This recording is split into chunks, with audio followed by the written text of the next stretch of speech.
हम छूटे हुए बैले नागरा सकड़ घुस जाएंगे। दोस्तों, बाबा खान और पवन सिंह का विवाद तो रुकने का नाम नहीं ले रहा है।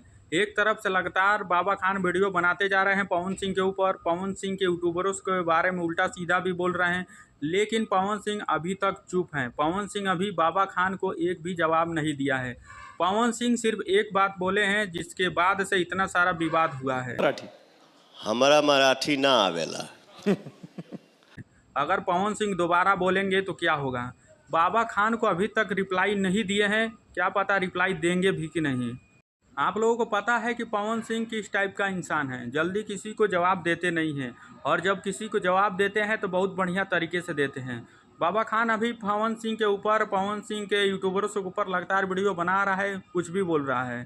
अभी बोल रहा था कि मैं खेसारी नहीं हूँ कि जो खेसारी को तुम लोग बजा दिए तो मेरा भी कुछ कर दोगे। तू ये सोचता रहेगा तू और तेरा ये विशाल कि हम केसरी लाल की बजा दिए तो हम शाने।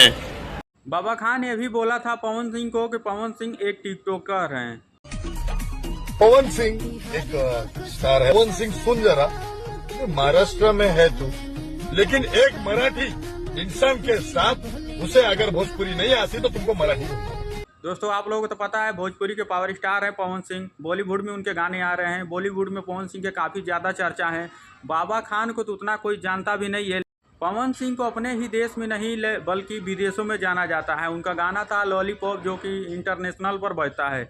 तो इस बाबा खान को आप लोग रिप्लाई दीजिए, कमेंट करके ज़रूर बताइए। ऐसे छपरी बाबा के लिए तो कमेंट आप लोग ज़रूर करें।